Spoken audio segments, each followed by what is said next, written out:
Oui, alors, dans cette vidéo, retour au grand 1 et on va parler donc de l'artificialisme dans la thèse, dans le mythe, pardon, le célèbre mythe de Protagoras. Alors, un rappel pour tout le monde, le mythe de Protagoras, vous savez, c'est ce mythe que Platon fait raconter à Protagoras. Bon, n'oublions pas que Platon est un des adversaires les plus acharnés de la pensée de Protagoras, hein. Euh, Même si Platon n'a jamais croisé Protagoras, hein. Protagoras appartient à deux générations au-dessus de lui.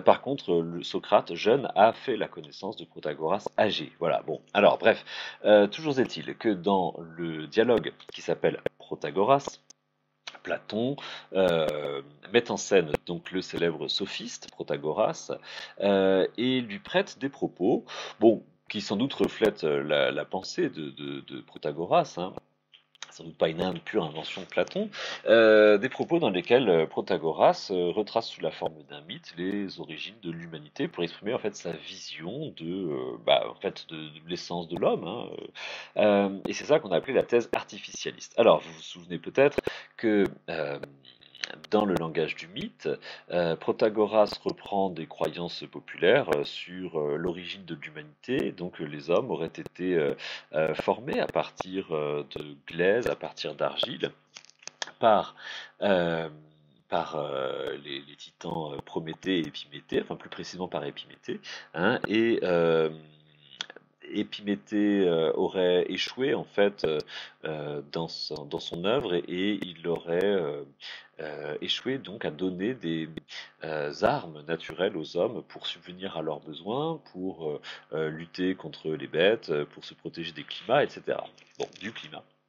Alors, Prométhée, excuse-moi, aurait à ce moment-là fait un don salutaire pour l'homme. Il aurait donné à l'homme le feu et la technique. Bon. Alors, grâce à cela, les hommes s'en tirent. Mais attention, c'est pas la fin du mythe, car les hommes armés de la technique deviennent en fait tellement puissants et dangereux que la création des titans dégénère.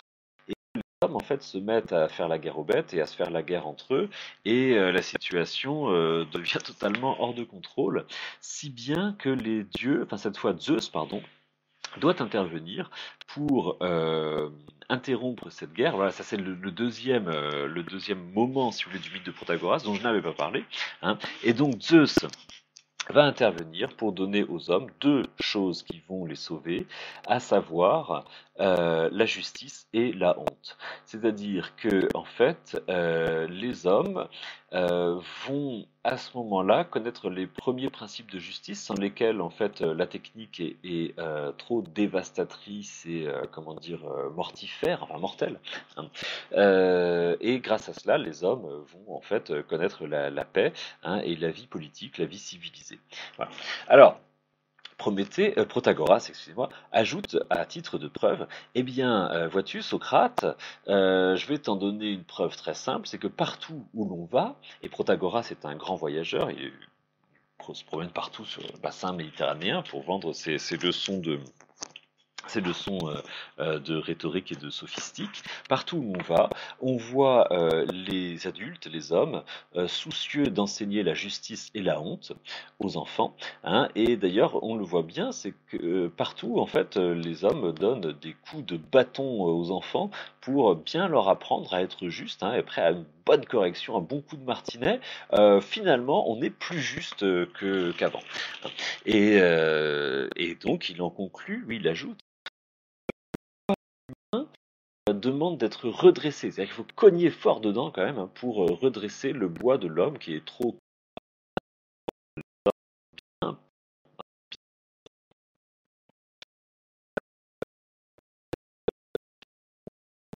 image et le commentaire enfin, les explications plutôt, que Protagoras donne lui-même, en disant bon, au fond, en fait, c'est une vision coercitive de l'éducation coercitive, c'est-à-dire il faut forcer les hommes, il faut forcer l'homme naturel à rentrer dans le moule, quoi, le moule de la société, parce que sinon L'homme naturel ne peut pas en fait de lui-même désirer vivre en société, donc en fait il faut forcer les hommes. C'est une nécessité absolue, parce que sinon l'humanité périt, hein. Mais bon, c'est un processus violent. Si vous réfléchissez effectivement à cette image du bois, hein, euh, lorsqu'un menuisier travaille une planche qui n'est pas droite, il doit donc comme on dit, la dégauchir, c'est-à-dire utiliser son rabot pour la rendre plane, hein, pour enlever le gauche, c'est-à-dire les torsions dans le bois, hein. Et ce processus est un processus, comment dire, violent au sens où il s'oppose à la nature, hein. Et il demande effectivement une sacrée dépense d'énergie, hein, faut retirer du bois, faut retirer de la matière, faut taper dedans, et c'est quelque chose qui est voilà, qui coûte de la peine, qui coûte de l'énergie, hein.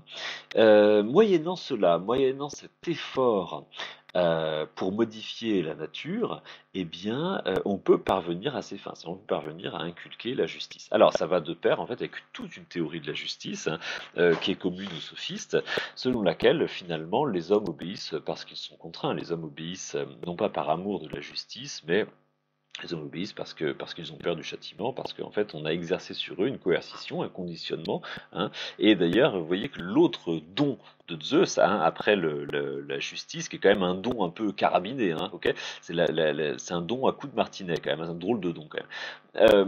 Eh bien l'autre don, c'est la honte, c'est-à-dire en fait l'intériorisation de la pression, hein. C'est-à-dire le fait de devenir à soi-même son propre garde-chiourme, hein, son propre geôlier, hein. C'est ça la honte. Bon, alors c'est ça la thèse artificialiste. Autrement dit, en fait, grâce à l'artifice de la technique, grâce à l'artifice de l'éducation, tout devient possible, hein. Et on peut transformer une bête violente, qu'est l'homme naturel, en un citoyen docile, un citoyen respectueux des lois, respectueux du bien d'autrui, etc., etc. Autrement dit, le sens de la thèse artificialiste, c'est qu'on peut faire de l'homme tout ce que l'on veut, hein, grâce à la technique de l'éducation et grâce à la technique du discours. D'ailleurs, je prolonge un peu l'analogie avec le discours. Euh, Puisqu'il n'y a pas de vérité en soi, vous savez que ça c'est une des thèses de Protagoras, hein, il n'y a pas de vérité en soi, tout est relatif, l'homme est la mesure de toute chose, hein. Puisqu'il n'y a pas de vérité en soi, eh bien en fait la seule règle du discours, c'est l'efficacité, hein, tout est affaire de technique. Donc en fait on va enseigner des techniques oratoires pour emporter l'adhésion, non pas pour trouver des choses vraies à dire, mais pour trouver des choses qui plaisent, des choses qui tapent juste, hein. Et ainsi, en fait, toutes les questions de l'ordre du discours sont des affaires de technique oratoire, et de la même façon, toutes les questions touchant à l'éducation sont des questions d'ordre technique, hein. Comment s'y prendre pour transformer les hommes. Je fais remarquer au passage ici une troublante analogie avec le projet totalitaire par excellence de transformer l'homme, hein, faire de l'homme ce que l'on veut. Il y a un point commun entre la sophistique et le projet totalitaire de Staline en Union soviétique, c'est la conviction que par des questions de technique, par des affaires de conditionnement, hein, des techniques de conditionnement, pardon, on peut faire de l'homme ce que l'on veut, imposer une humanité nouvelle, complètement qui sera totalement nouvelle. Et dans les deux cas, on considère qu'il n'y a pas de vérité fixée en soi, hein. Vous vous souvenez peut-être de la page de 1984 que j'avais dû évoquer, le roman de George Orwell, dans lequel le représentant du système totalitaire explique qu'il n'y a pas de vérité fixée en soi, c'est le parti qui décide de la vérité, donc en fait un peu comme chez Protagoras, hein, sauf que c'est plus l'homme particulier, c'est le parti, hein, qui détermine la vérité. Et de la même façon, souvenez-vous, en Union soviétique, Lysenko expliquait qu'on pouvait passer les barrières de la nature et transformer n'importe quelle céréale en arbre fruitier, enfin faire produire des fruits plutôt, des baies, par des céréales, hein. Voilà, donc en fait on retrouve la même fluidité de la vérité. Il n'y a pas de vérité en soi, la vérité change tout le temps selon les points de vue, et ce qui fait que en fait tout est une affaire de conditionnement. intégralement. Il faut conditionner les céréales pour les transformer en fruits, en baies sauvages, ou bien en fait conditionner l'homme pour le transformer intégralement. Voilà. Alors, je m'arrête là pour la thèse artificialiste qu'on aura à discuter dans le grand 2. Hein, et je vous donne rendez-vous dans la prochaine vidéo pour voir le petit 3 et le petit 4.